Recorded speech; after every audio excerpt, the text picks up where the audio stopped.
You're up, Joe. Go ahead. What's up, brother? Good morning, everybody. We are live on Diamond Talk. Joe Gansas and my boy Tommy Florio. Today we'll be talking about the best in baseball, division races, a lot of great topics. We'll also be bringing up our starting lineup, which I got a bone to pick with my brother. Woo, we're going to get into something with him. I can't wait to get to one position. Oh, my God. But I like to start off with a little rant, a little baseball rant. Today's player at times, at very minimum times, can be very productive, can be very passionate, can be very pronounced. Today's player is relatively bigger, faster, and stronger than players from yesterday. Today's player can do the same thing that players from a different generation can do. But I personally found today's game watered down to an unproportionate extent, watered down with a lack of toughness, tenaciousness, and a fortitude to represent themselves, their team, and the great game of baseball the way it should be played. Today's player is mostly worried about everything but the game: personal stats, look, appearance, self-indulgence of me, and not the main conception of the game, team baseball. Today's player at times is nauseating to watch, nauseating to an extent where I almost wonder why they play the great game called baseball. Why do they put the uniform on every single day? Why do they take the field? Today's player at many times lacks empathy towards the great game of baseball, so much that it also at times wants me to turn the game off from the next pitch being thrown. Their thought process at times is absent from the game. Their approach to a man on first, down a run in the bottom of the ninth inning is consumed by personal selfish indulgence of me. Today's player is just not my kind of player. What's up, brother? Good morning, Joe. That's a great rant, and welcome to Sunday morning. And Bob, what a way to get the show started, Joe. Good, man. How you doing, bro? I'm good, pal. Everything's good. Just trying to work out some kinks, get the show back up. Just hold on. I'm just moving something around here a second. But yeah, it's all good. Everything's great. I'm looking forward to talking some baseball. And let me ask the question, Joe. What brought on the rant this morning? I'm always writing stuff. I always have stuff in my mind. I'm watching the game all week, and I'm watching guys slide into third. I'm watching guys on a home run, run around the bases, and it's like they're supposed to be tough these days, but I find that at times they're just glorified babies at times, where it's just we can't even pitch inside. We talked about this without going on about the rant. Guys sliding into third. If somebody gets dirty, their uniform gets dirty, or somebody gets shown up. I just find at times that I'm always yelling at the screen. Okay. Yeah, and listen, Joe, I think this has always been in the game to a certain extent, but it was far less players doing it. I mean, you're one of your favorite team's best players of all time. We want to call him Pete Rose. Got the nickname Charlie Hustle because it was not a complimentary nickname. Whitey Ford gave it to him because he was overdoing it in an exhibition game in Florida. They called him Charlie Hustle, and it was a derogatory nickname. So there's been guys who've been this way, overdoing it, or me first players forever. But today's players is much more prevalent in the game, and the problem is beyond that. And I think you hit it on the head is the me first generation of flipping the bats, not hustling. There's something I wanted to get to a little later in the show, but I'll throw it in a little bit right now. Tommy Pham, who's with the Diamondbacks right now, played for a while with the Mets, and he was quoted this week as saying the Mets were the least hardworking team he's ever played on. What's that saying, Joe? That shows me some internal problems. Manager, GM, and even the owner. The owner has to take some responsibility there. What's going on behind closed doors. I doubt they're ever going to say that about the Yankees, especially in Steinbrenner, Billy Martin days. You got guys like Tommy Lasorda. You go back to Earl Weaver. We do with Sparky Anderson, Bamberg with the Brewers years ago. Those kind of managers, even La Russa. We don't know what's going on behind the closed doors. So I got to question the lack of leadership, not only on the field but in that clubhouse. Right. Yeah, and again, listen, this has been personalities and stuff have been part of the game. Going back to guys like Reggie Jackson, you brought up Tommy Lasorda, which is fine. What I don't like are the me first stuff. Which is so prevalent in today's athlete football. I mean, watch a guy in football make a tackle, and you think he just won the Super Bowl with a game-saving tackle. And it happens every day in baseball. Guys hit meaningless home runs in there, trotting around the field like they just hit a home run to win Game 7 in the bottom of the ninth inning. So a lot of it, Joe, bothers the crap out of me. I don't know. I don't know if it ever gets fixed. I don't know if it ever. If it's ever going to be taken, I think it gets worse, to be honest with you. One thing you said before, you said Pete Rose was overdoing it. I'm not crazy about that term. I know what you meant. Was he overdoing it, or was he just playing the game how it should be played?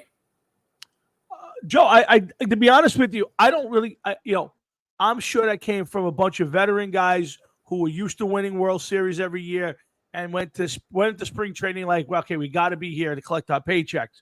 So, my point of it was not to demean Pete Rose in any way. No. But was to point out that there are guys in the game who people think are me first players. From every generation. I just think today, when I got highlights on the screen, and you would think, walking in and the guy gets a meaningless home run in July, and they're handing him out a WWF belt, or they wear these crazy hats, or the bat flipping to me, and standing at home plate and watching the ball hit the top of the wall and getting a single out of it are things that drive me absolutely batty in the game of baseball today. I got a player that you probably don't like because he comes from the Red Sox, but in the last 20 years, Dustin Pedroia played the game right, played the game tough. Even though you don't like him, because I get it, because it's the Boston, but me and you, we can respect players like that. Sure, of course. Oh yeah, listen, I think Dustin Pedroia played the game the right way. I didn't root for him. Of course, I didn't want him to do well. He used to play for a team that I despise. And then, to be honest with you, Joe, I think the Yankee-Red Sox rivalry is gone. If you want to tell me right now who's the bigger rivalry with the Yankees, I would tell you it's probably the Blue Jays, maybe even Tampa. I think that old-time Red Sox-Yankee rivalry is gone. I mean, I think both teams, you just don't see it. Maybe the fans, but a little bit, some of the old-school fans. But I think there's bigger rivalry right now on the field with the Blue Jays and maybe even Tampa.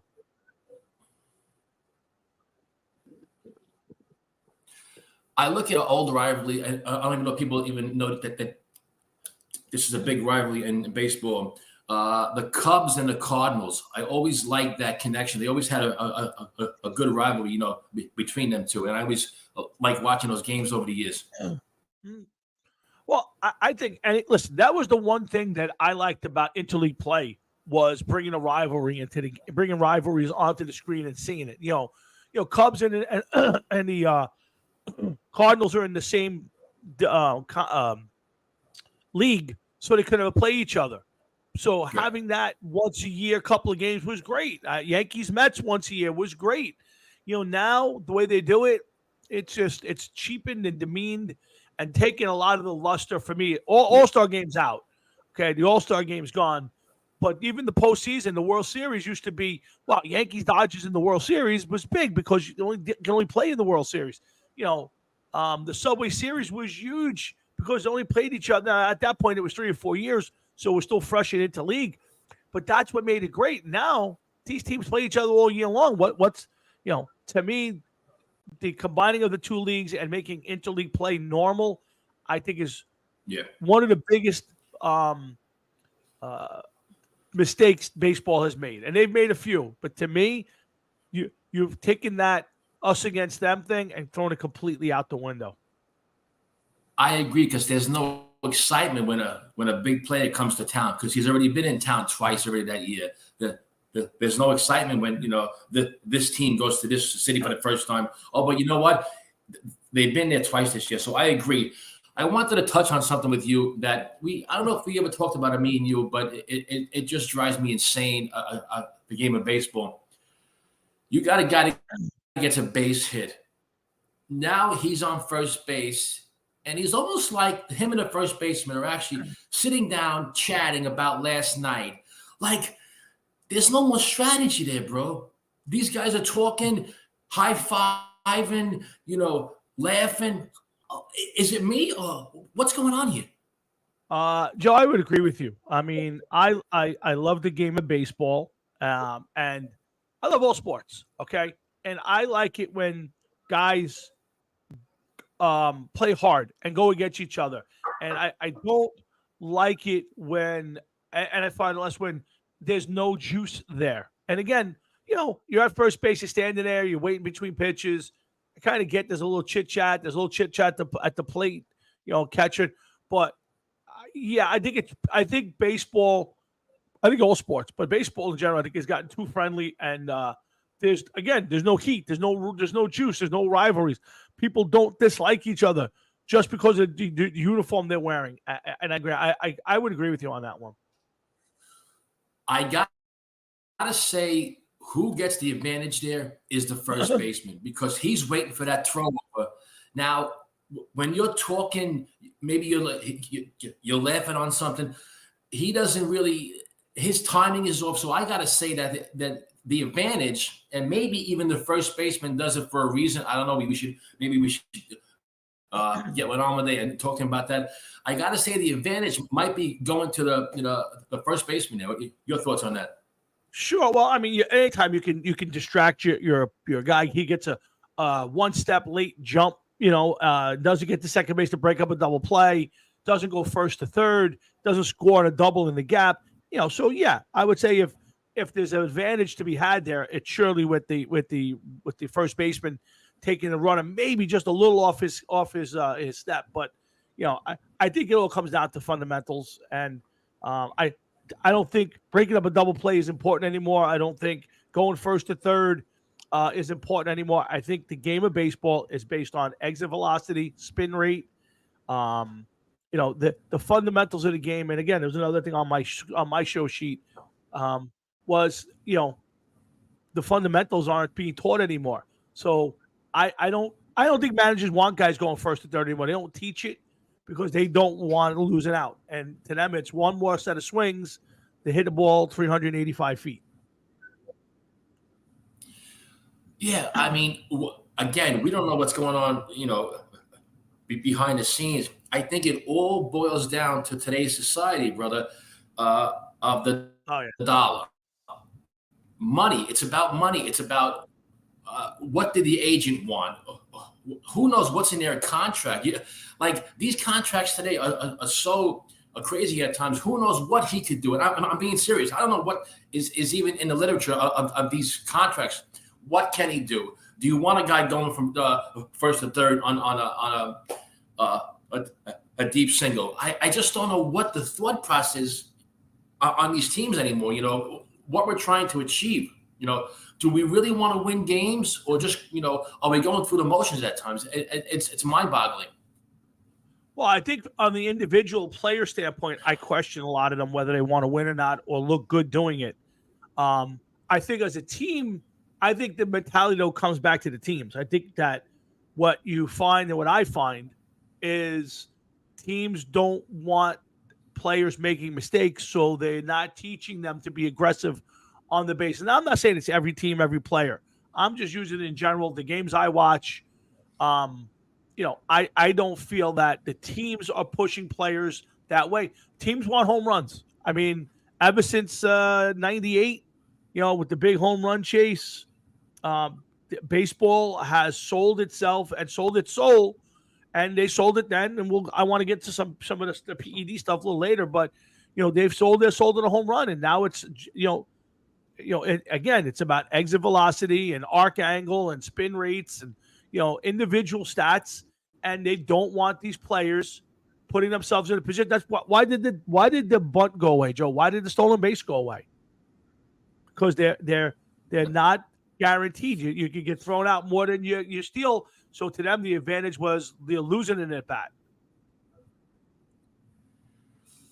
Do you agree that any player at any time on a team should be ready to bunt?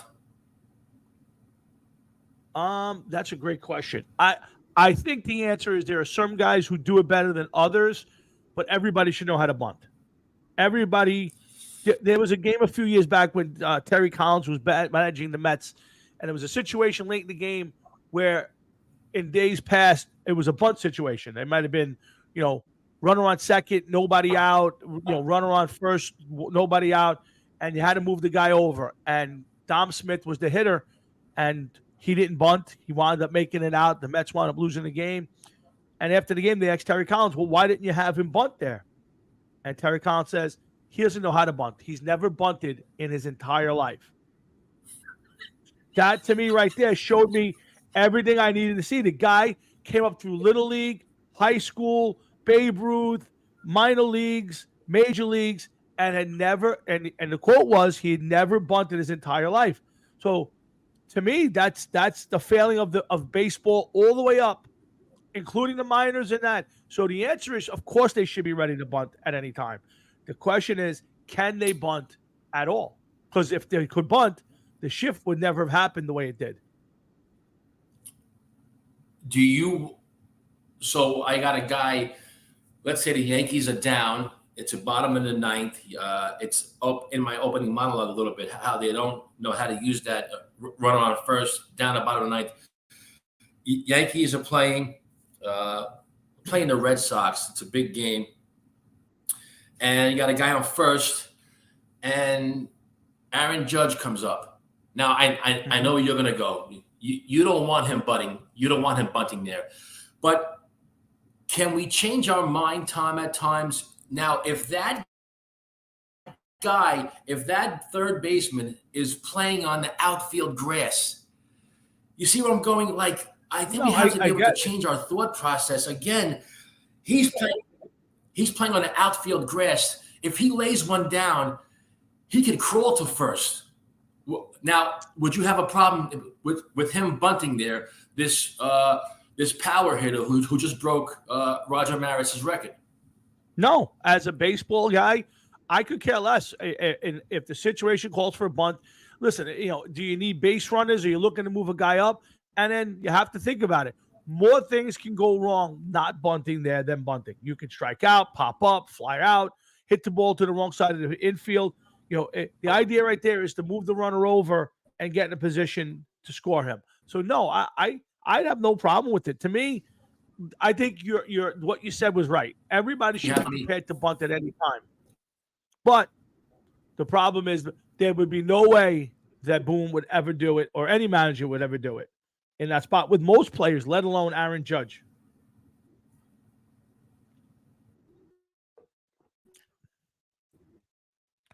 Good morning, Joe. You're there? I think I don't know if you froze. You froze? Yeah, I'm getting a little freezing on the screen here. I don't know. Right now, I got no video. Yeah. Can you hear me, bro? Oh, I can hear you. I can see you. You're just moving kind of weird. You back? I never left you. I could see you the whole time. I'm here, Joe. Yeah, you keep fading in and out of the screen. Oh yeah. Yeah, we're back now. Cool. Okay. We are live, guys, on Diamond Talk. Myself, Tommy Florio, talking baseball today. We're going to talk about our starting lineup in a little while. But I seen in your notes we have a new name for a pitch these days, Tom. Oh my God, yeah. Joe, you're gonna have to tell me what the sweeper is, because I grew up, I thought that was a curveball, maybe it's a slider. I I don't get this whole thing where they've changed a curveball to something called the sweeper. So please explain what the sweeper is. It's a glorified slider. That's all it is. But it's it's a glorified. You got guys years ago. Even the Dave Steve from Toronto, David Cohn, El Duque. Now you got Cole and Ohtani throwing this pitch. I wonder if there's this little committee, Tom, that MLB pays people like, two guys that have no day jobs, that they pay them. I listen today. Make up some new name for a pitch, or make up some new name, or just start something new. Like now we're calling it it's a glorified slider. That's what it is.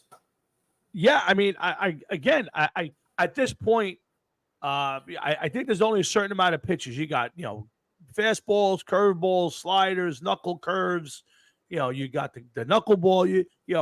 All of a sudden now I'm watching the same pitch and somebody's calling it a sweeper, and I'm going, well, what does that mean? As far as I ever knew, the slider started in and broke away, or broke in, depending on if they ran it into a hitter or away from a hitter.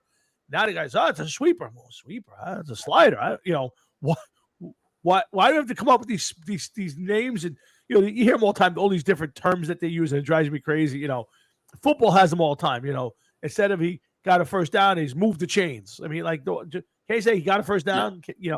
So baseball does that as well. But and this to me is the big example. I'm trying to and I meant to ask Kevin Kernan last week, who by the way, Joe, was a great guest and a great get by you. He was fantastic. Yeah. But I just don't understand what the sweeper is. You're gonna have, one of these days you're gonna have to do a live show of the sweeper, Joe. Maybe get Michael to come over and go out in the backyard and throw a bunch of pitches, and we can kind of figure out what the slider is versus the sweeper.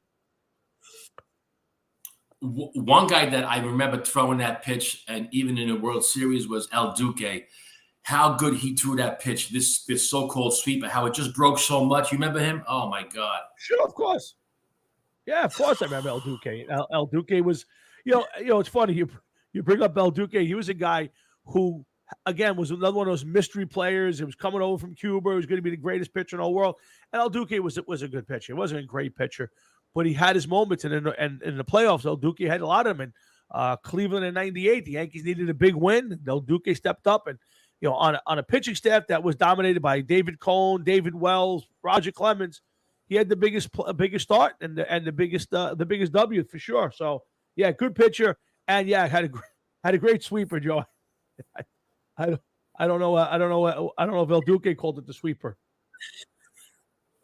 And don't forget, he had a great pedigree. Him and his brother both were pitchers. So I mean, yes. It ran in the family. Absolutely, yes. I seen in your notes talking about that how some guys shine at the right moments, and some guys we in your notes, we'll talk about it now if we had how they don't play in the right environment, in the right cities.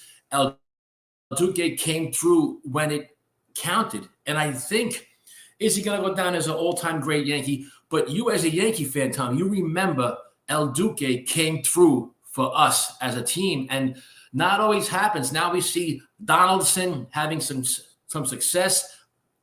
Randy Johnson couldn't really hack the New York scene, but I think there is something to that, how certain plays can adjust to the right climate at times and a certain attitude of a city. Oh yeah, again, some people embrace it. Roger Clemens came here, he embraced it. Pitched extremely well.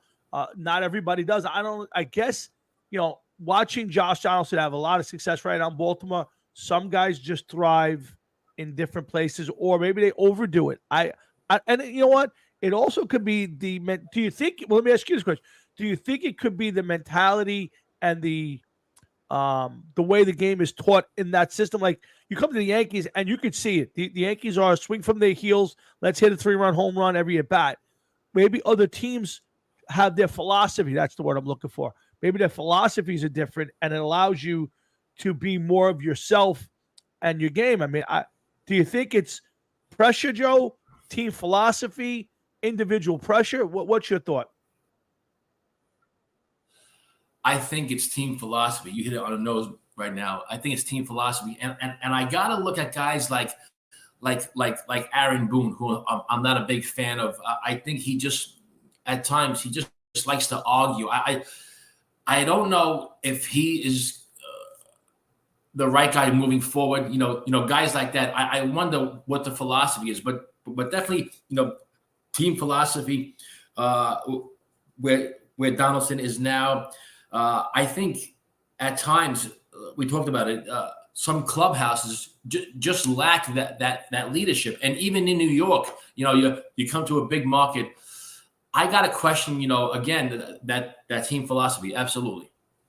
Yeah, I mean, I think that's a big part of it is that you bring in a guy and you want to mold him in your team's in your team's philosophy or in your team's image. You want them to hit the ball a certain way, and I think sometimes that a hitting coach or a pitching coach could change a guy from what he does best to fit what they do there, and I think that's a big part of it. I also think that certain guys just can't handle the limelight. I mean, you watch a guy like Sonny Gray, and he's had much success on other places.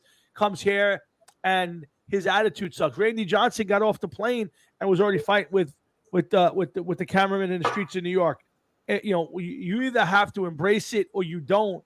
And I don't even think it's as bad as it used to be. Back in the 70s, 80s, 90s, before social media, New York, was a tough place to play. Now everybody's got social media.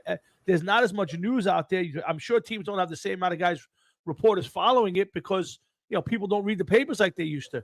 So I just think that some guys handle it better than others, and we can go through a list of guys who've done it well here or other places, and a lot of guys who've been Hall of Famers other places. But yet when they come here, it's like they never played the game before.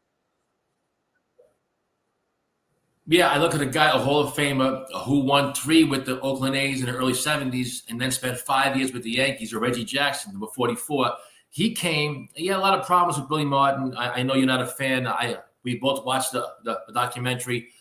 They didn't like each other. It's just crazy. But here's a guy who came from that was it a small market, Oakland? I don't know. You just won 3 World Series, but now you come here and he produced, but it was like a love-hate relationship. So you never know, what's going on behind the scene. But I look at guys like that who came here, guys like Winfield who came here and had some success here, came from San Diego. So there are players who have done that. But I remember that Randy Johnson in the street, he grabbed the camera and it was crazy. Yeah, I mean, going back to the Reggie thing, Reggie embraced it. Reggie wanted to be in front of all the cameras. He wanted all of that. And I don't know. It's funny. Like, what is considered success? Like, people say that Winfield's time here wasn't successful because he didn't win a World Series, but he had great stats. He had great seasons. He just missed winning a batting title. I would go back and look at Reggie's time here. Did he have great stats in 5 years here? Probably not. I'd have to look at his stats. But he won 2 World Series. So what is successful? That's the question of the day. Because Winfield went on to have a Hall of Fame career, spent 10 years here. But I would tell you that as a Yankee fan, I don't think he handled New York well at all. So again, what is the measurement of the success that we're looking for here? That's the question. Yeah, well,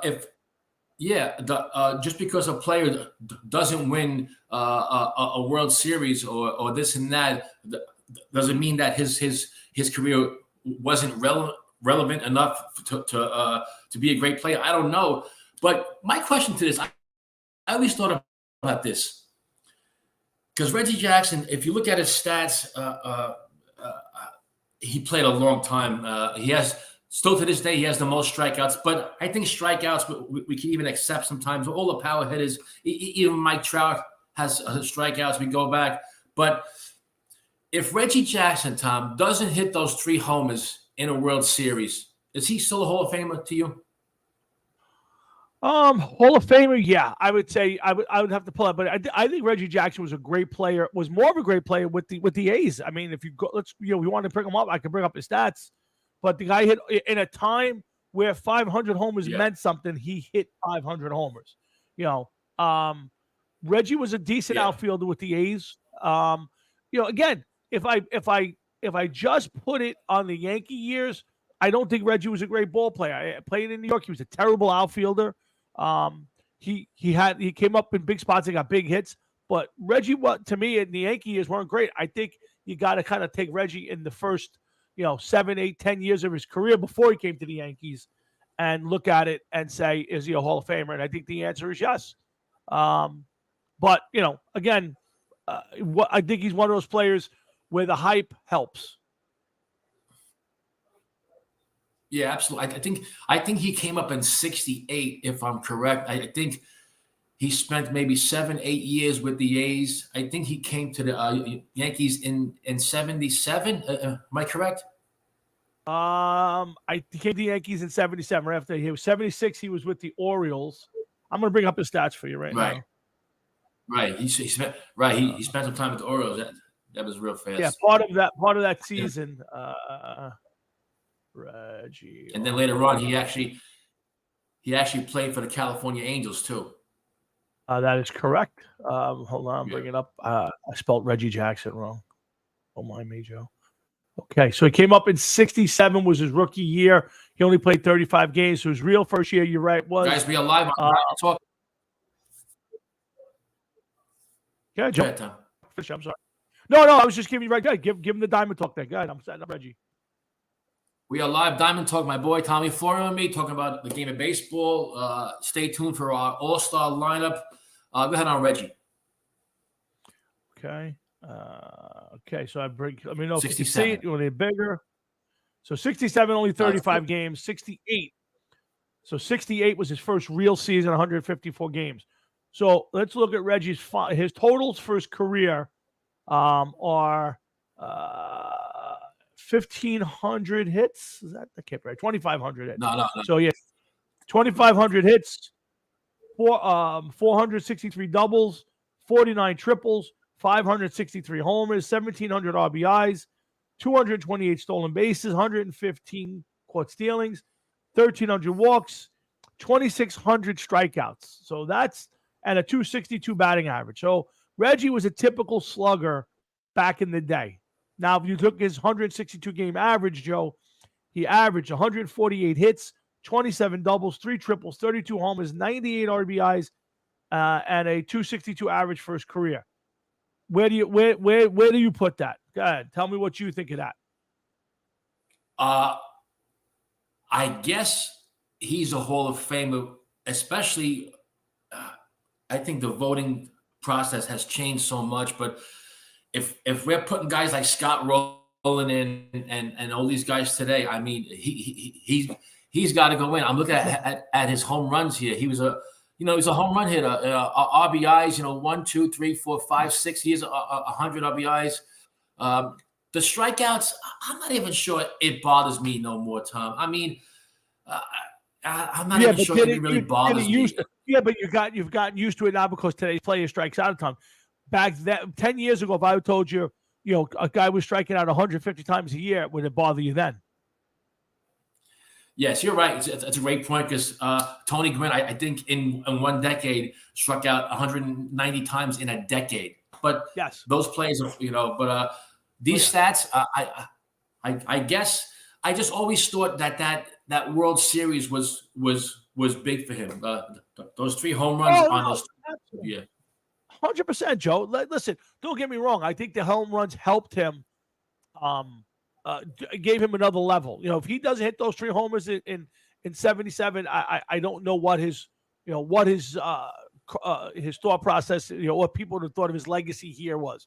But, when you look at his RBIs, that bothers me. Here's a guy playing 150, 140, 130 something games a year. And he's, I know you said he had 6 seasons of 100, 60, 74, 66, 80, 75, then he gets to runs, of hundreds on 90s.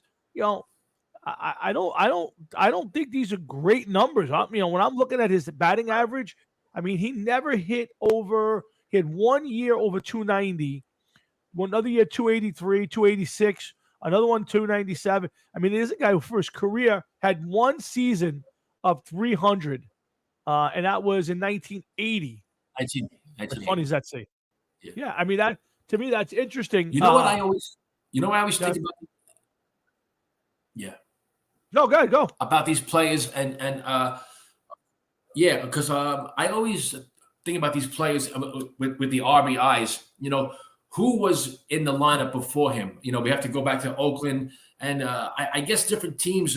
Who's getting on base? So the RBIs sometimes can be misleading of who's on base before him. What kind of hitters were on base before him. I guess if we're going to the Yankees, guys like Mickey Rivers and Willie Randolph, would those be the guys he'd be driving in probably? Sure, on a regular day, yeah, of course. And again, I think he got hurt by the Yankees because Billy would hit him sixth in the lineup. Billy would hit him further down than that, or all over the place where he should have been hitting number 4 in that lineup. But yeah, he would be driving those kind of guys in.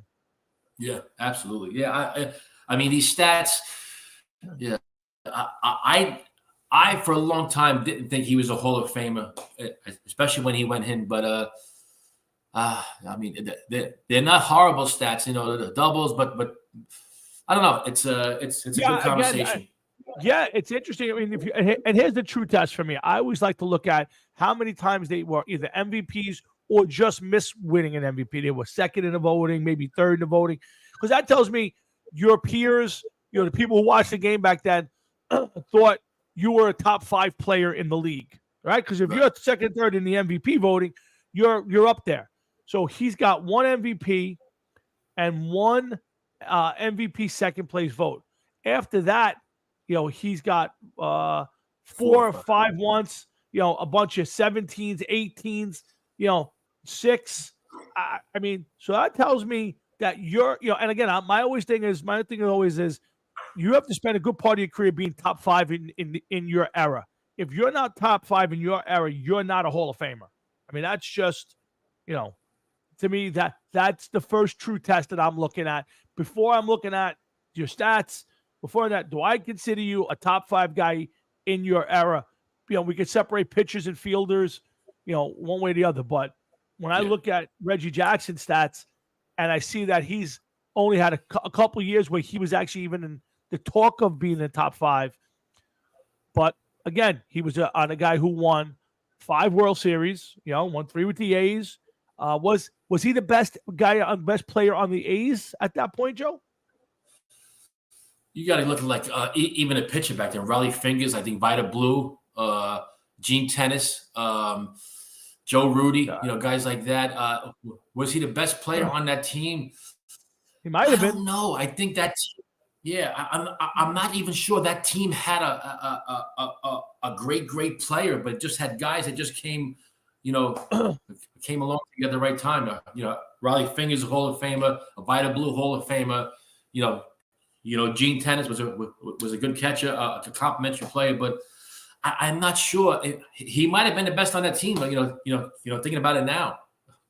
Yeah, I mean that team might have just been the sum of all the parts. Like everything fit. You didn't have. It's kind of like those Yankee teams of the late '90s. There was a lot of great players on it.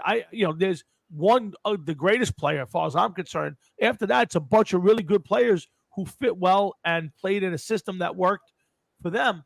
I think it might be the same thing. Like the Big Red Machine was different. Those guys, you had great players all over that team. But when I think about the A's with Bert Campaneris and Joe Rudy and Gene Tennis, Reggie, I don't go, wow, those are great players. Those were really good players who fit a system and fit together and won. Absolutely. Yeah, I agree. Even those great Yankee teams that in the late '90s, you got guys they brought in. They brought in a Kevin Brown. They brought in a Jimmy Key. They brought these guys that helped them win, but are not household names. No, I mean even the core 4 guys were really good players. Bernie was a really good player. Posada was a good player. They're not Hall of Famers. I mean, Jeter is a Hall of Famer, but I wouldn't even say Jeter was the best player of that era. I don't even know if he was top 5 in his era, but Right. I'll consider Jeter a Hall of Famer because of all the things that go with him. 3,000 hits. You're always in the right place at the right time. You played the game the right way, But other than Rivera, who was a great player on those teams, Pettit was a good pitcher. They got decent pitching out of a lot of the guys on that team. And they always seem to bring in a big veteran. The Tim Raines, Cecil Fielder, Wade Boggs. They weren't great, but they were good players. I think the A's are built that way. I think there's some of those old-time Yankee teams, 61, 27, and, of course, the Big Red Machine. Now, the Big Red Machine, to me, is a team full of Hall of Famers that was just amazing. It just doesn't work that way all the time. Yeah, I Joe, think they struck lightning in a bottle. Yeah, Matt. Unfortunately, Matt, we want to get a little baseball in before we kind of throw ourselves into the world of football. And I think there's not. I don't, Joe. You know what is? To Matt's point, I get it Sunday morning. I don't think there's enough baseball talk. I don't think people talk baseball enough anymore. Maybe because the season's so long. Maybe because it's not the exciting game some people think that football or basketball are. But to me, the game of baseball is fundamentally my favorite. And while I am not as passionate about it as I used to be, maybe I don't like a lot of the things that happen in baseball today, I still love the game. My friend, a co-worker the other day, he took his family to the first time to watch a baseball game, and he says it was horrible, it was boring, and I'm cringing because he said nothing was going on, there was no action like in hockey or football, and I'm saying, good, give me the no-hitter going into the ninth by both teams. I want that 1-0 game. I want that. Games that are 11-10. Tom, I'm going to say something. This is probably going to make no sense. I find sometimes that too much going on in the game is boring to me. I know it makes no sense. I find too many hits, too many home runs. I like that 1-0 game. Joe, I was just going to say one of the best games I've ever watched. One of the best games I've ever it comes to my mind all the time is Yankees, Braves, 96 World Series, Andy Pettit, 1-0 win over John Smoltz. You had some good defense in the game. I love a really well played, fundamentally sound, good pitching game. I don't need 12 runs in a game to have a great game. I love the games where it's fundamentals, big plays in a game, good defense, and I love great pitching. But I don't like bad hitting. You know what I mean? So I don't want to see a game also where there's 55 strikeouts in it. Right. I turned to a game in the 60s. I wasn't alive, but being a history buff, 16 innings, Tom, 16 innings. Juan Marichal and Warren Spahn, they both pitched 16 innings, and Willie Mays hits a home run off Warren Spahn in the 16th inning, and the game's over 1-0. You'll never see that again. You'll never see a pitcher pitch that much, but that always a game that sticks in my mind, Yeah, again, today's this is all stuff. sports. Yeah, I think all sports are the same. It's watered down. I mean, if you're a great pitcher today, you're pitching 6 innings. Is that really a great pitcher? The other day, they were talking about Garrett Cole. I think he's had a great season, and he had his longest outing of the season, 8 innings. I mean, go back to some of those guys. Guys were pitching 30 complete games a season, and I don't understand how today's athletes are bigger, better, stronger, and yet they can't pitch more. Now, is it the way the game is played now, where guys aren't built up to be that guy anymore? Guys are taking it out of the game too fast. I don't know the answer, but it's different. But it's still baseball. And until the season ends, we'll talk baseball. We'll take it as long as we have a good subject matter, and baseball's baseball. It's the national pastime. Yeah. Let's get to our all-time starting lineups. All right, so I'll get yours up first.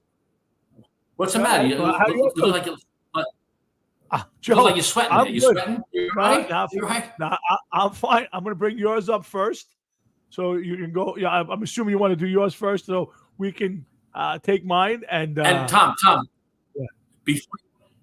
before you do this, me and Tommy, we're not biased. If we pick somebody on our team, I know Tommy's like me. We pick guys who we think is the best in that position. So I'll just say that right now. There's no bias towards me. I got to go with the guys who I'm always keep it real. I would agree with that. Now, why can't I find your on my share screen? Hold on a second. I'm just trying to find a share screen that has your share screen. That's mine, right? Guys, if you're watching, you want to chime in on our all-time team, let us know what you think. Yeah. Now, again, Joe, let's tell everybody how we came up with it. I'm just trying to. The thumbnails here, it won't let me share it for some reason. But this is good. Tell them how we came up with it. Here's what we did. Tommy was born in '67. I was born in '69. So I go back to '75. I became a Reds fan. My brother became a Red Sox fan. So we've chose '75, but we have players that started before '75 on our list. But we don't have any plays that were done by '75. So as long as they started, so '75 on, last 48 years of watching baseball, that's what we picked as our team. And we chose the best starting nine. We chose the best top 8 fielders. We have 3 pitchers, a right-hander, a left-hander, and a relief pitcher, our favorite manager, and our favorite DH of all time. Okay, hold on a second. I think Tommy's just stalling. I think Tommy's stalling for his pick. I think he don't want us to see. Yeah, the thumbnails won't be shared, so I gotta. All right, so I'm gonna have to just do it off of the emails. So it'll be a little more tricky for me, but I'll make it work. Don't worry about it, Joe. This is fun. Okay, so I'll open it up a little bit bigger. Okay, so this is Joe's all-time 1975 and post team. Oh, this is mine. I'm sorry. I actually brought mine up first. I don't know why I did that. Let me go back. Sorry, keep as new. Good. Let's go with you. All right, go ahead. All right, so go ahead. All right, so so how do you want to do it? You want me to tell you go position by position? You want to comment? I don't know how you want to handle it. Yeah. Let's go to first base. Go ahead. All right, so my first baseman I took is Eddie Murray. Now, I went back and forth with Keith Hernandez and Mattingly. I think Mattingly's the better player because Mattingly's a much better hitter. While Hernandez might be a slightly better fielder, I thought Mattingly was a much better hitter. But neither one of them are Hall of Famers. And when I went back to think about great players at the position, I found Eddie Murray, and he's a Hall of Famer. He was a Rookie of the Year, a great first baseman on some really good teams. I could not get away from Eddie Murray being that much, Don Mattingly being that much better player than Eddie Murray, and with Eddie Murray's Hall of Fame credentials, Eddie Murray was my first baseman. Yeah, great stats. A lot of doubles, over 500 home runs. Not many guys 500 home runs, 3,000 hits. Switch hitter. Switch hitter. I loved how he played the game. And I always use this word. He wasn't a puppet to the game. I love his demeanor. Wasn't a big guy with the media. That's kept him out of the Hall of Fame. Yeah, kept him out of the Hall of Fame. Yeah, it's so sad, but I'm a big Eddie Murray fan, so I endorse that pick. I love it. I think it's a great pick, bro. Okay, so my second baseman, Joe, I went with Ryne Sandberg, and the reason I did was I did not have enough of eye contact on Joe Morgan. Now, obviously, Joe Morgan's the gold standard of that era, but I tried to keep it to players that I watched play.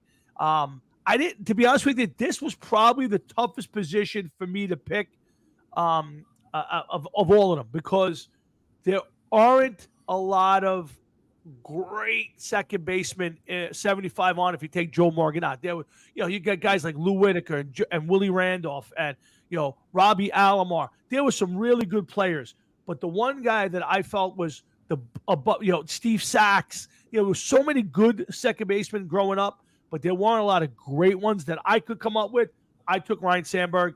Obviously, his team didn't have a ton of success, but I thought individually Ryan Sandberg was a great second baseman. I love this pick also. I love number 23. Tall guy. You don't see a lot of tall second basemen. He's bigger than the average second baseman, but very productive. I love Ryan Sandberg. I was a big fan of his too, so I think it's a great pick. Excellent pick by you. Great player. Thank you, John. Yeah, I thought that was a shortstop. Okay, a little bias here, a little bit. The problem I have was if I probably looked at his time, he wasn't the best shortstop I've ever seen. The guys of his era were probably better. I could have went with Ozzie Smith.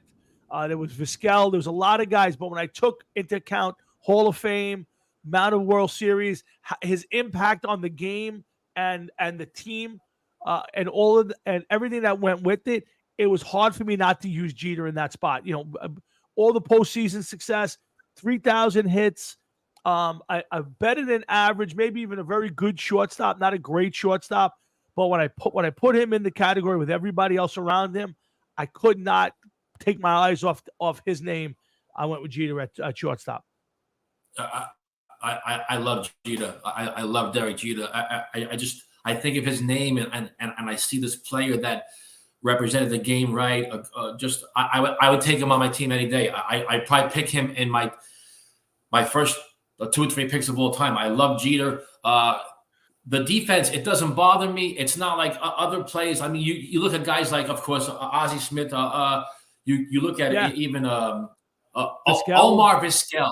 Vizquel doesn't get he's a great player, but I have no problem with the pick. I think it's a great pick. Yeah, I just think his offense was so much better than theirs that his little bit of deficiency at defense to them didn't bother me, and the fact that he won so many championships.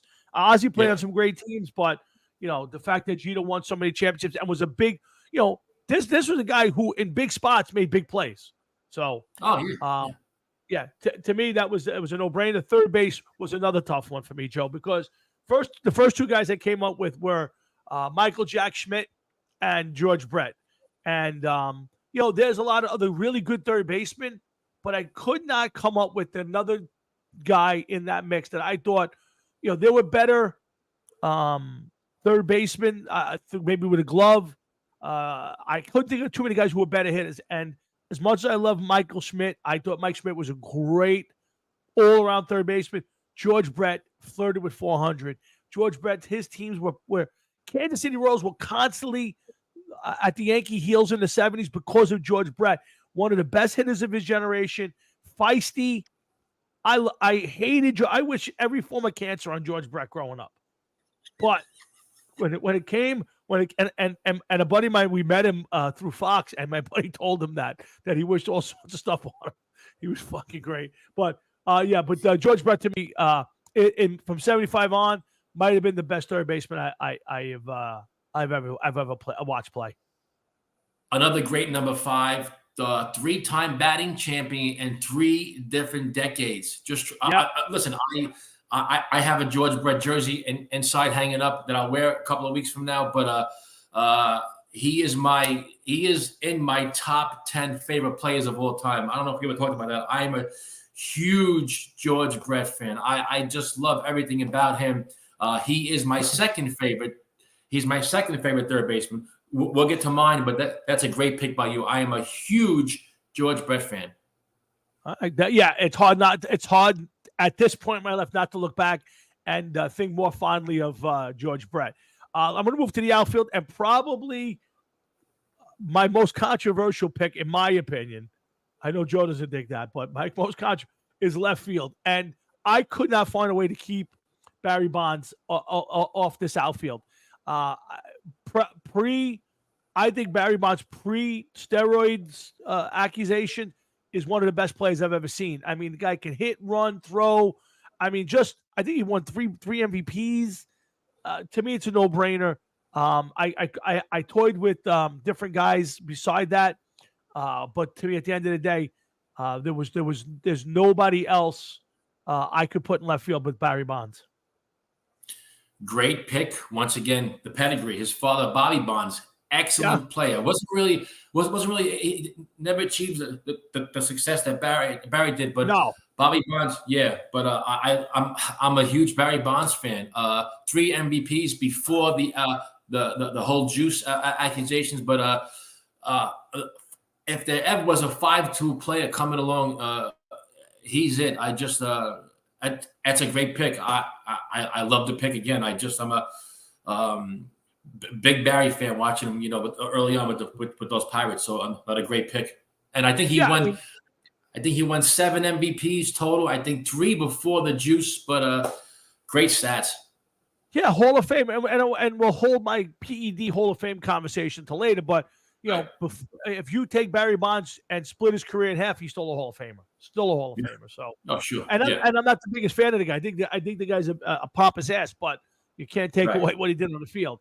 Center field to me was one of the easiest ones. I watched a lot of good ones. I toyed with Robin Yount. I toyed with making the outfield, Joe, 3 great players, not necessarily, but I went by position. Guys who were predominantly known for their spots. I could have easily went, Griffey, Bonds, Robin Yount. There's a lot of guys I could have thrown in that last spot, but I tried to keep it that way. And to me, of this era, I'm going to call it his era, Ken Griffey Jr. was the best player I ever watched. I mean, it was a guy who could just do, if it wasn't for injuries, he would have gone down easily as the best player of all time. I think injuries derailed him to a certain extent, but still, to me, the probably the top 2 or 3 of that era. I'm gonna say the top player of that era for me is Ken Griffey Jr. and probably the best center fielder. I mean, not the best defensive center field I've ever seen, but he's a great one. Great pick. I love the pick.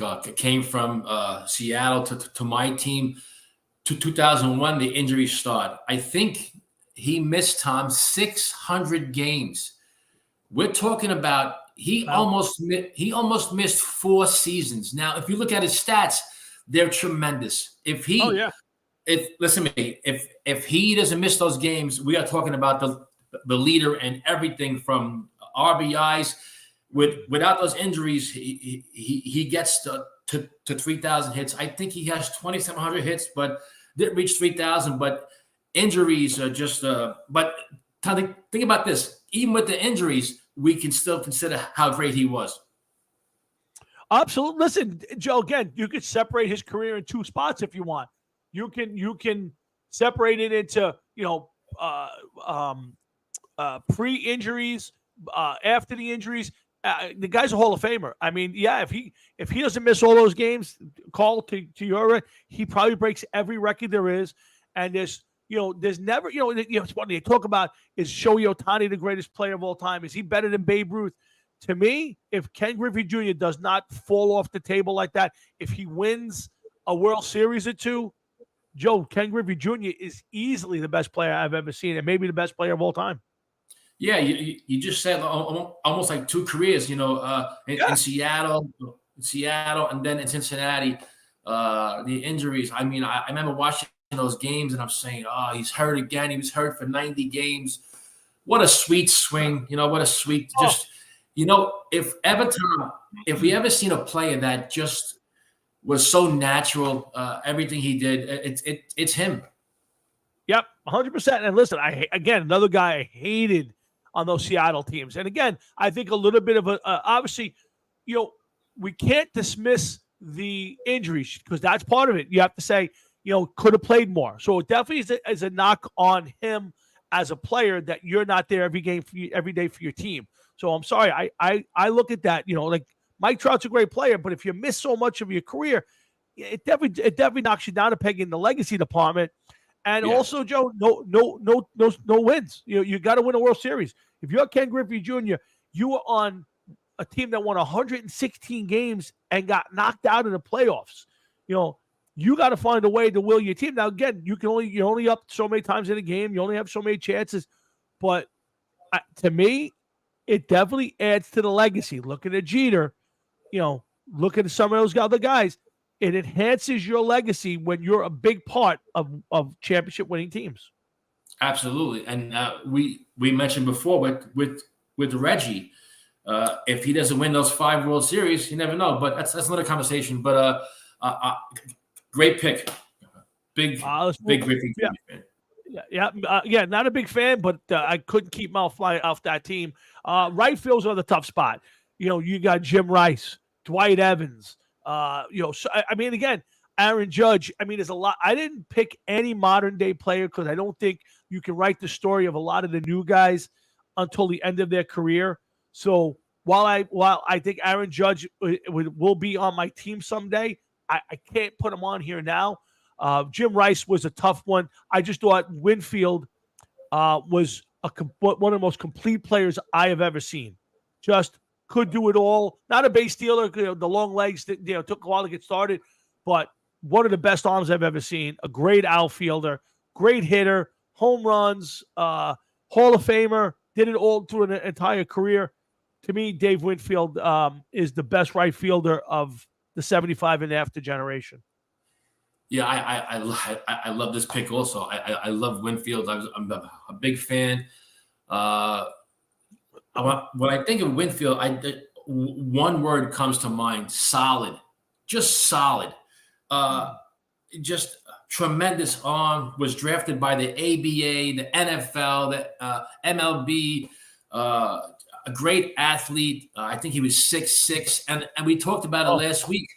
How his he had that swing, always hit a line drive home run. I mean, just so powerful. But I remember watching him. Just his arm was just a presence out there. I remember him coming, even when he played later on in Toronto, he was still good. But great pick. I love Dave. I love Dave Winfield. Great. Yeah, and let's go to my pitchers. I'm going to hold my controversial pick till the end. Who said that? Who said that? I didn't say that. Yeah. We'll get to that later. But my pitching staff was to me a no-brainer. When I think of the last so many years, I mean, listen, I could have went Roger Clemens here. There were so many guys. Kurt Schilling. There were so many guys who had great. Schmaltz, Glavine, Gooden, Cone. I mean, there were so many pitchers to pick from. There were also those guys in the late 70s like Steve Carlton. Some of those Dodger pitchers from the late 70s and early 80s. But when I boiled down to me was guys who were just dominant, and two for a different reason. First was Maddox. Maddox was the best pitcher I've ever watched. Just a guy who can pick you apart. I never thought he had the greatest stuff. Didn't overpower you, but Greg Maddox was a technician on the mound. And if I had to pick a guy for a big game, he'd be the guy I'd want.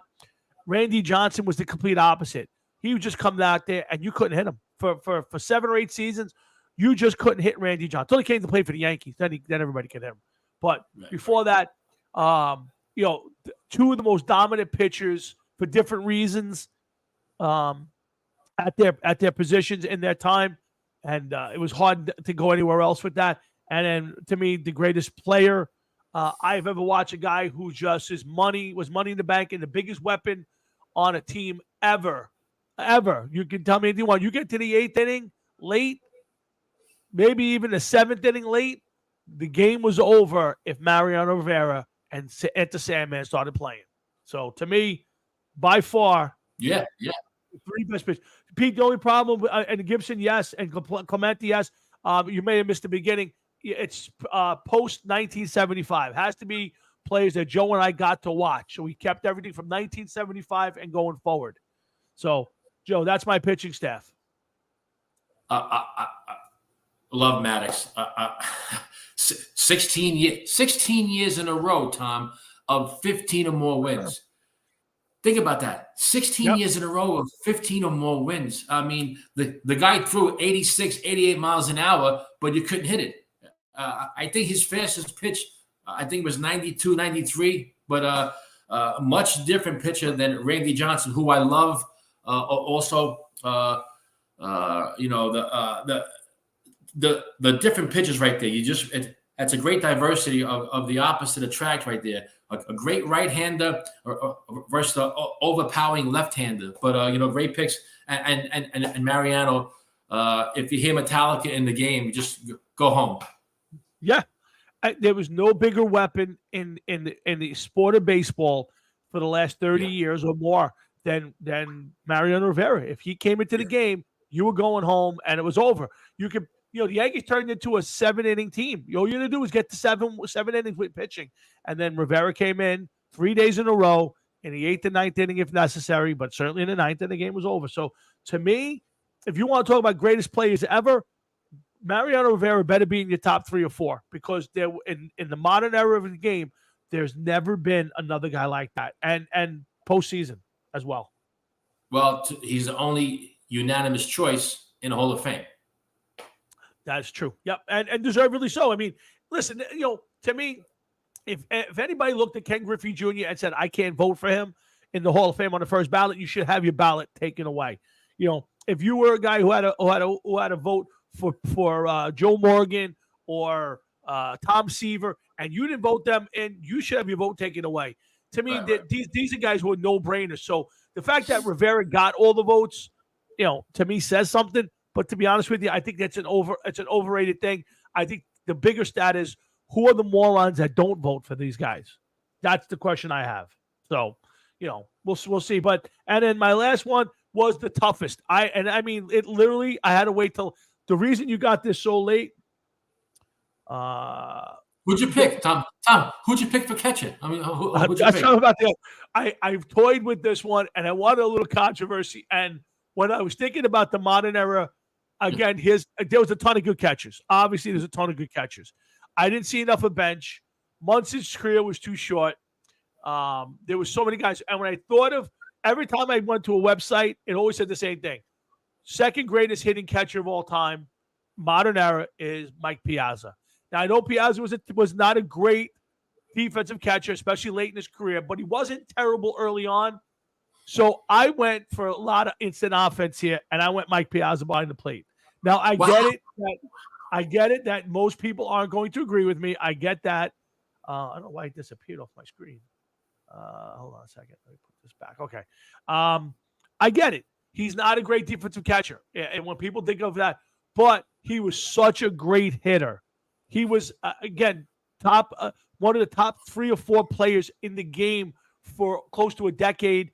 To me, there's no doubt in my mind that Mike Piazza was up there. And I was a fight over Pudge. There was a fight, a couple of guys, but I couldn't go bench. I just didn't see enough of Johnny Bench to say he was the best I ever saw. So I can't do it. His career was over basically by the time I started watching. So yeah, Bench played till 83, but I watched a lot of him over tapes and stuff. But we'll get to that. But I got to tear it apart. No, I'm not going to tear it apart because I respect your answer and being your answer. But I just can't see starting a team with Mike Piazza when the main concept of a catcher is what I just said. It's catching and defense. So many guys you could have picked. I mean, evidently I'm not sure if you liked Fisk, if you like Rodriguez, even a Molina, but Molina wasn't the hitter Piazza was. I think you're doing this because of his great offensive skills. Yeah, I just think his offense was so much better than everybody other. Yeah, I could have went Tony Pena. There were so many great defensive catchers that I said to myself, with the pitching staff that I'm putting together, do I need a great defensive catcher? I don't know. But I said, when I added everybody up, and there was a bunch of guys, Fisk, I told you Thurman, I put all these guys on a piece of paper in front of me, and I said, the one guy who stands out at one thing, being better than everybody else by far, was Mike Piazza as a catcher, as a hitting catcher. And, you know, let me and think about this, Joe. When people talk about Johnny Bench, what do they say?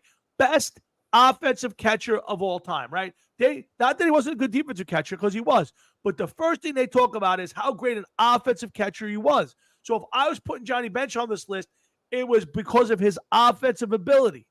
Not that he wasn't a good defensive catcher. I'm not even putting that out there. I'm just saying is when you talk about greatest hitting players, you know, catchers, Johnny Bench's name pops up, and who's second to him is Mike Piazza. I saw Piazza play his entire career, and I that's the reason I went with Mike Piazza. And again, Pudge, Molinas, Fisk, all great defensive catchers. Fisk was a good offensive catcher as well, but there was just, to me, it was just too big a disparity on his hitting ability to theirs, to not put Mike Piazza in that spot. I don't agree with you that Bench was a better offensive player.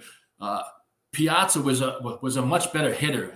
The average, I think his career average is like 50 points higher than Bench. So, and he actually hit more home runs than Bench. So I think he was a better hitter than Bench.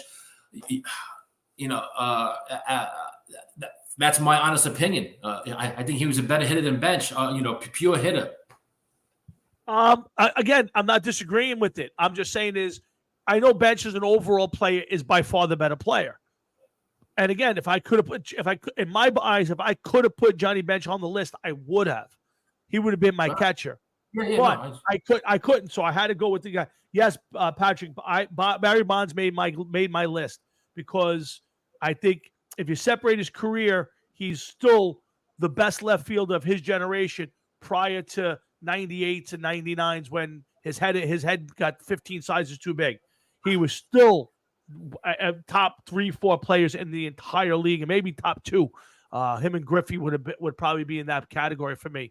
So yeah, he made my list. Now we're going to get to Joe's list in a second. Again, Pete Bellatoni, I agree with you. Piazza was a DH, but he spent most of his career as a catcher. So again, if I needed just a pure catcher, I would never have picked him. But if I was taking the best of that era, in my opinion, I got to factor in both sides of the ball, Joe, and I got to put him in. I know it's a little controversial. I get it. There's a lot of different players. My DH was Edgar Martinez. There was a guy who just lit up the Yankees. Again, I don't think DH should be in the Hall of Fame. I mean, that's a different conversation. To me, if you're a DH for your entire career, that means you probably weren't any good with the glove. And to me, that means you're half a ball player. So if you weren't good enough with the glove, you should not be in the Hall of Fame for being a DH. So I'm going to put Edgar Martinez as my DH. And Joe, my manager, I took Joe Torre. Again, Sparky Anderson's a little, could have easily been up there. I could have went Whitey Herzog, Billy Martin. There was so many great managers, but even Buck Showalter to a certain extent. But I took Joe Torre because the amount of winning the Yankees did, the amount of personalities, all those veterans that they brought in, Joe Torre managed it a way that I don't think a lot of guys would have. Billy Martin would have blew this team up. There were so many great managers. I just took Joe Torre for just the number of wins during his time in the World Series. So that's my team. I love Joe Torre. I loved him. He was an excellent player, MVP player in 1970. I loved him as a manager. I really did. I thought he handled everything, the press. I think he was one of the best day-to-day managers. Every day, I love Joe Torre. I loved his demeanor. I loved how he handled things. I think it's a great pick, bro. And Edgar Martinez, just tremendous. So I think your list is great. I have to question Piazza, but I respect your opinion, because that's what we do on the show. We have opinions, but I think your all-time team is great. Thank you, Joe. And Pete Bellatoni, I get your point. Believe me, I love Dale Murphy, one of my favorite players growing up. Absolutely. Griffey's my center fielder. I agree with that. I think Griffey's the best player of that generation. There's no doubt in my mind. He's my center fielder. Yeah, if you see up there now, Griffey's my center fielder. I got Winfield and right. But Barry Bonds, for his career, and I'm gonna put it from 99 back. The guy won 3 MVPs before the steroids. I mean, the guy was absolutely by far the top 2 or 3 player of that generation, regardless of the steroids. And I get it. And again, you got guys who went in with accusations. I mean, Pat Piazza's in there under accusations, and I guarantee there's another guy in the Hall of Fame or two who has done steroids. I'm not the biggest fan of all of that, but he never failed the test. First of all, second of all, I could separate his career if he juiced it and then got in, and his stats got that much better. I get it, but he was already a great player, Joe. I can't keep Barry Bonds off the list. Love him. Yeah. I have no problem. Before we get to my list, I want to say about the catchers. I think the greatest offensive catcher we ever seen might be Piazza. I think maybe the greatest defensive catcher might be Pudge Rodriguez. But I think, and I'm not biased, but I think if we're going to keep it, I think the all-around greatest catcher it might be Bench. But let's get to my list and see how you like my list. Yep, I'm looking for your list right now. Hold on. Why is it not popping up on my screen here? Let me just take it off the share screen. Sorry, Joe. We're good. I have the thumbnail. I don't know why the thumbnail won't show up on the screen. I love these comments. Pete D'Agostino, he was a horror show defensively. I guess he's talking about Piazza, but steroids with Pete. What's up, Pete? What's up? 2 Pete's. Pete Bellantoni. What's up, Pat? Bonds made the list. Yes, he did make the list. Edgar, David Ortiz, another guy.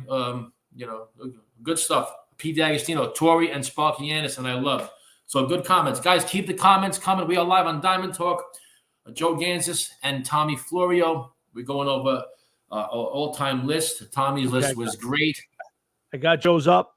All right, Joe, you want to start in the infield again, Joe? Yes, and I will say this. My list is probably more defense-oriented than yours. But I see it. Yep, I see that. So let's start with the guy who won 11 Gold Gloves at first base. When I think about first baseman, I love Eddie Murray. I think Eddie Murray won 5 Gold Gloves, I think, which is pretty good for that kind of power hitter. Of course, the 3,500 home runs. But when I think of first baseman, I think about the 1979 MVP. Not this tremendous career offensively. And I love Mattingly. I'm a big 23 fan for the Yankees. Love Mattingly. But when I think of first baseman, and I wasn't going to go Albert Pujols. I'm sorry. I just couldn't do it, even though probably one of the greatest right-handed hitters we've ever seen. But I had to go with Keith. I think he was the quintessential, first baseman. I think he's my pick if I'm starting the team. Well, again, Joe, it's your team, so you build it the way you want. So my only disagreement with Keith Hernandez is I don't think there's that big a difference between Keith Hernandez and Don Mattingly as first baseman, but I think as hitters, Mattingly was by far the better hitter than Hernandez, at least for 5 or 6 years. But if you're just looking for great defense and a good hitter, there's nothing wrong with Keith Hernandez as a hitter. He was a great hitter, a really good hitter. I just think that there were guys who were better hitters, but yeah, I mean, as first baseman go, you picked a really good one. Now, I know you said before you didn't see that much as bench. I seen a lot of bench growing up because I was a Reds fan. Even though he started, I think he started 67. So he was in mid-career when we started watching. But guys like bench and stuff. But my pick for second baseman as a Reds fan, people think I'm not biased. I just when you look at his career and his stats. Even the stolen bases, over 600 stolen bases, the doubles, a 2-time MVP, I think 5 or 6 Gold Gloves. I couldn't pick nobody but Joe Morgan on my team. It's a good pick. I mean, listen, you talk about probably the best second baseman of the modern era.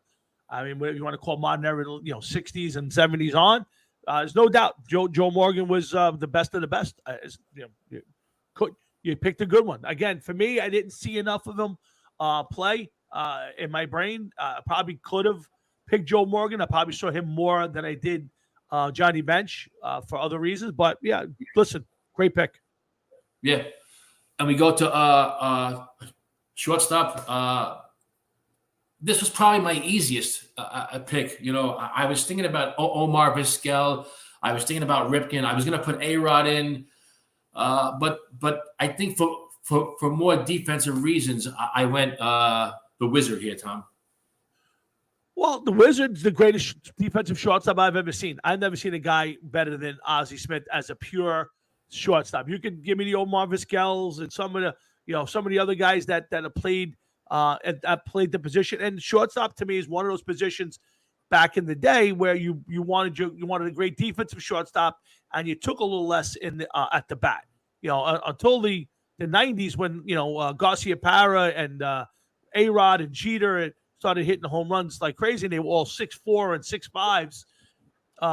Ozzie Smith's the guy, Joe. I couldn't agree with you more. I mean, I went with a little more offense, but if you were building a team the way you're building it, Ozzie Smith's the guy.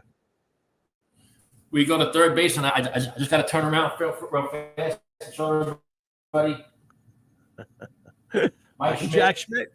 Oh, great player. What a great player. Did you see that? I did see that. Yeah, so he's my pick. Mike Schmidt. I wore his jersey today. One of my top favorite players of all time. I think 10 Gold Gloves. I think 10 Gold Gloves. The home runs, the power. Another tall third baseman. But I couldn't go anybody else. But my second.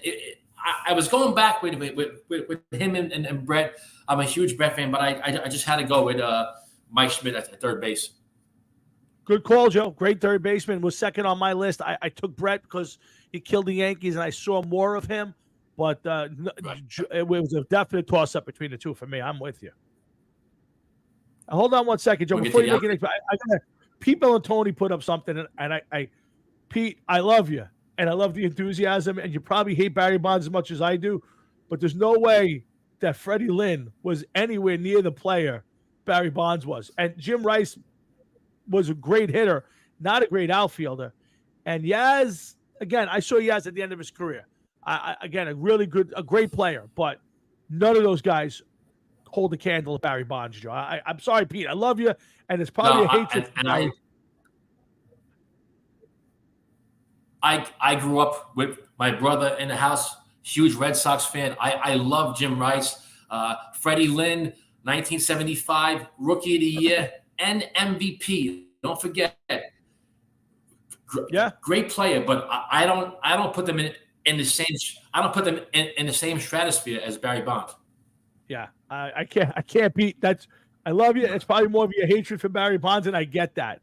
But if you could separate the Barry Bonds careers, Joe, you can't even. I love Freddie Lynn. I think he was a great player, but there's no way in the world he was anywhere near the hitter that Barry Bonds was. But let's continue. In fact, Joe, next up on your list is your left fielder, and our outfields 2/3 are the same. Yeah, guys, and we did not pick. We did not know each other's picks, but I'm with Tommy in left field. I gotta go. I gotta go Barry Bonds. For pre-steroids, the 3 MVPs and just one of the best, 5'2" players of all time. I just what a great swing, and one of the best. I'm not sure even steroids helps this out, but one of the best guys who can see pitches. Him and Pete Rose just could see pitches and just great hitters. So my pick is left field. I think 7 Gold Gloves, so not too shabby out there for me and you. I'll pick. No, again, a guy that was regularly walked in with the bases loaded, Joe. There's a guy who's intentionally walked with the bases loaded. That tells you how great a player is. I don't care, steroids or not, doesn't put the bat on the ball. But there was a guy, again, I hate his guts, but you can't take him out. Go, Joe, give me your center fielder. My center field is the same as yours. I'm not sure I've seen a better player in my lifetime. A pure player. Ken Griffey Jr. I think 5 or 6 Gold Gloves, maybe 7. I'm not sure, but just tremendous. And again, if he doesn't miss 600 games, we're talking about maybe the greatest player of all time, but huge Ken Griffey fan. He came to my team and didn't have the success really he had in Seattle, but still, me and you have the same left fielder and center fielder. So I agree. Love Ken Griffey Jr. Good pick, Joe. You can't argue with it. Again, nobody can argue Griffey's place in his era. So, Yeah. regardless of again, does the legacy hurt a little bit with all the injuries? Yes, but that probably takes it away from the conversation of greatest of all time. Joe, your right field is the one spot where I got to go. Really, and I love Dwight Evans. I think I've had probably the best arm I've ever seen in my life. But that to me, is that a purely defensive pick on your part? Not really, because he was an excellent hitter, and we're talking about. I think we alluded to this a couple of weeks ago. If we're talking about Ken Griffey missing all those games, what could have been? There's a stat where the Green Monster prevented Dwight Evans from hitting 160 more home runs. I think he ended his career with 370. So 160 and 370. Now we're talking over 500. So we're talking about a different player, but it's not going to happen because it didn't happen. So we're just assuming. But I just remembered him. And again, being in the house with my brother Michael, who is a lifelong Red Sox fan, was there some bias there? It might have been, but I just remember him always, I think, 8 Gold Gloves, which, again, my whole team has 94 Gold Gloves, and I'm more defensive oriented. But I got to go with Dwight Evans. I didn't see Clemente, even though my father says he's probably the top 3 greatest players he ever seen. I didn't see enough Clemente. We didn't see guys like Carl Furillo.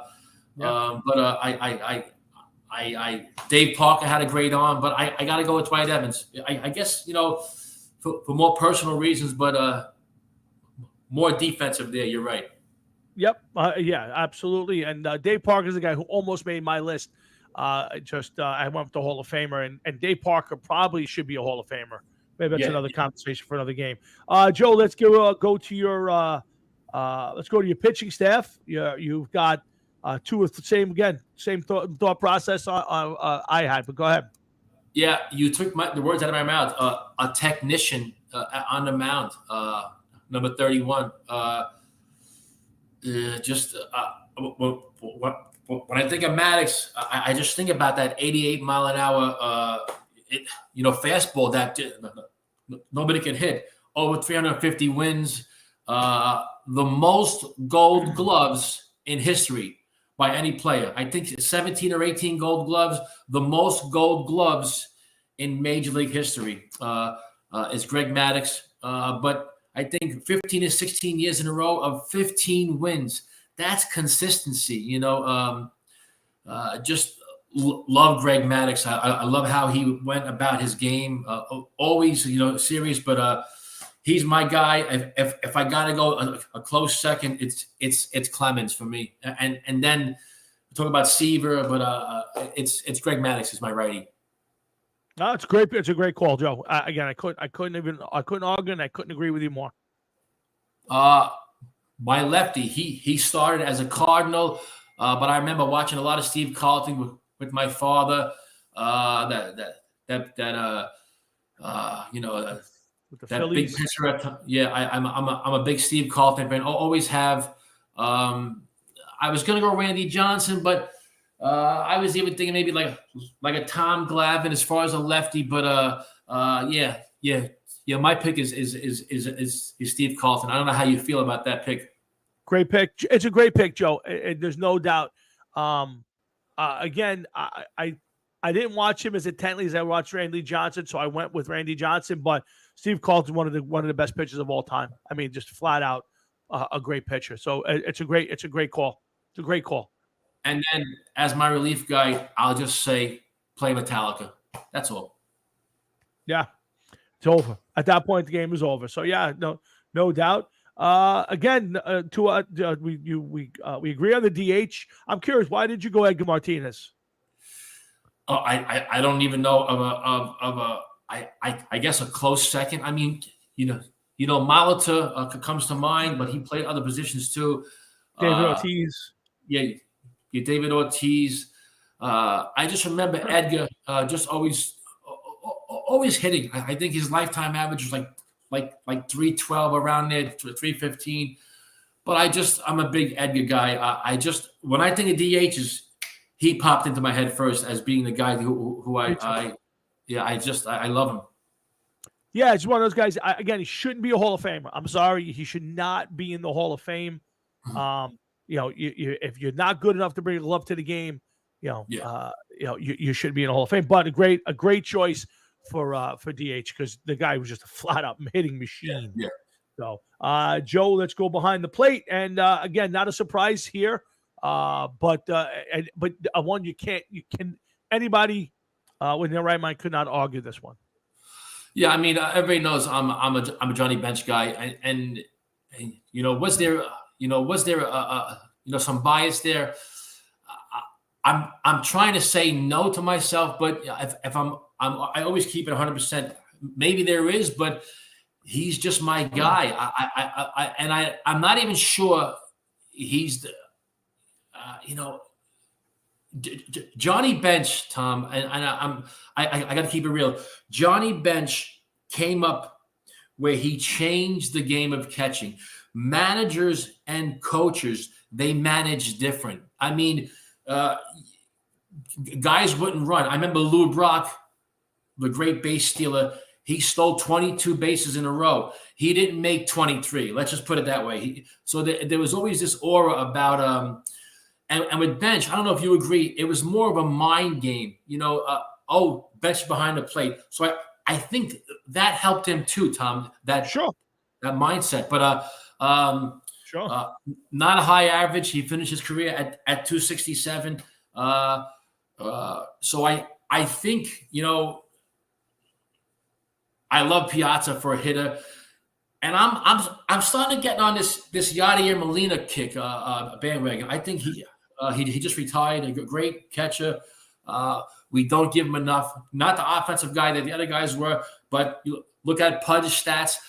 The one thing that bothers me about Pudge is he was implemented in those steroid talks at times. But my guy is Johnny Bench, and he'll always be my guy.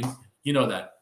Yeah, listen. Again, it's not a ridiculous pick. He's obviously considered everywhere you go. If you Google best catches of all time, Johnny Bench's name is right there.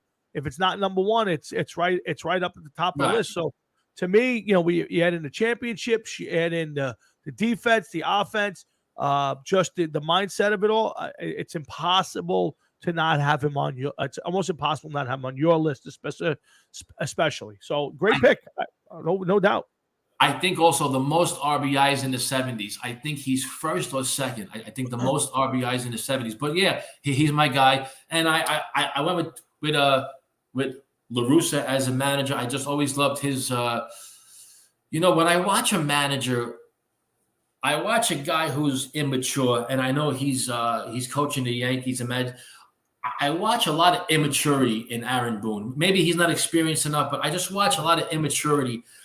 When I watched La Russa manage for all those years, I just always got this. I always thought he was born to manage. If that makes any sense, I always loved his makeup and big La Russa fan. But I also love Torrey. But I went him. I was going to go Sparky Anderson, but don't forget Sparky took a team in Detroit and made them winners too. But my pick is La Russa.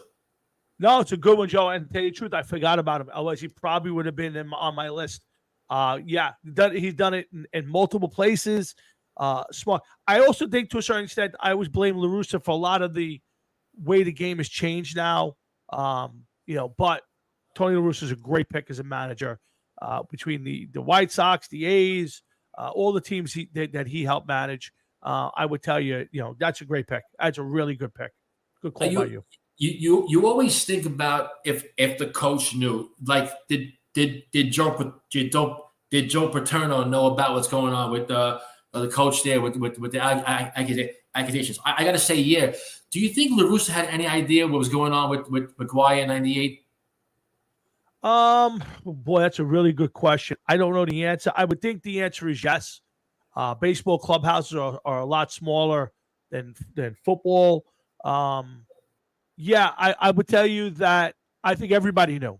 I don't think there's anybody who didn't know. Right up to the commissioner's office, I think everybody knew everything that goes on in the game today.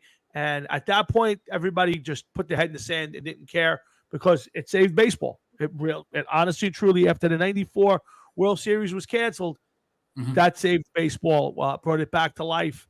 And so yeah, I think he knew, and I don't blame him for knowing. It wasn't outlawed at the time. Nobody, nobody had any issues with it. So no, I don't have any, I don't have any issue with La Russa knowing it, not doing anything about it. Because if he did that, then everybody up through the commissioner's office should all have been, fired or stricken from the record, if you want to, so to speak. How about you? Do you have a problem with it? Yeah. Joe?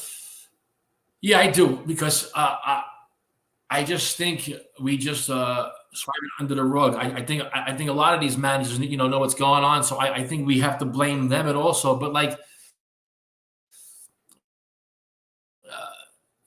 that's another thing. Sometimes the owners and the managers, not caring enough at times about the purity of the game.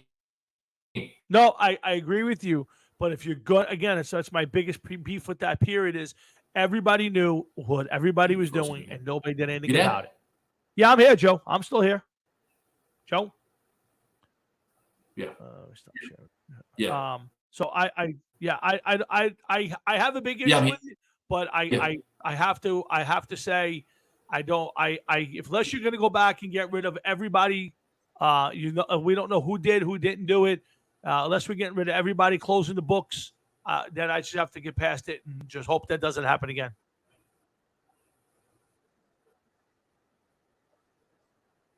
All right. Yeah. But great picks by you. A great all-time lineups. We've had a great show. I don't know if you want to talk about anything. Bring on some new guests for the upcoming show. Save it for next week, Joe. But, save it for next week. Anything you want to lead on? No, I just want to say it was a great show. Thanks for everybody tuning in to Diamond Talk on Sunday mornings with Joe and I. Good, bro. Next guys, week, great show. Tommy, thanks.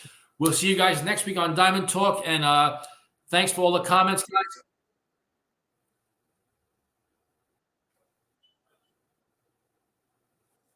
Yeah, I don't know if that's Joe or me. All right, guys, that's it. I'll end it right here. So you've been watching Diamond Talk with Joe Gansas and myself. We'll see you next Sunday right here. Again, have a great night, great weekend, and a great week. We'll see you back next Sunday morning. Have a good one.